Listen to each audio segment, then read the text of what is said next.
Jour de votation en Suisse. Parmi les questions posées, celle de l'âge de la retraite des femmes. Alors c'est fait, elles devront travailler jusqu'à 65 ans, comme les hommes. Notre correspondant Michel Cherotti est en direct de Genève. Bonjour Michel, alors le résultat est très serré, 50,6% de oui. Pourquoi un score si étriqué ? Bonsoir Estelle, manifestement bien, les deux camps avaient des partisans et se sont fait entendre. C'est vrai que dans les projections, le oui était donné gagnant, mais avec une marge un tout petit peu plus confortable que celle qu'on a découverte aujourd'hui. Alors ce texte était combattu par la gauche, par les syndicats, par les milieux féministes qui estimaient que cette révision de l'âge de la retraite et cette révision du financement simplement des assurances sociales pour la retraite en Suisse se faisait sur le dos des femmes.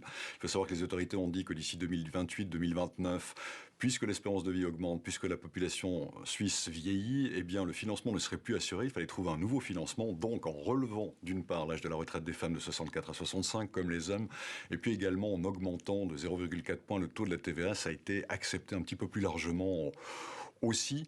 Alors c'est un peu effectivement une surprise. On voit que le pays est vraiment divisé en deux à nouveau. C'est une première depuis très longtemps. Tous les cantons romans, francophones et italophones ont clairement voté en défaveur de cette loi, tandis que les cantons germanophones, elles, ont accepté la loi. Il y a vraiment un grand clivage manifeste. Il y a un clivage aussi plutôt entre la ville et la campagne qui a lieu. Bref, la population est passablement divisée ce soir.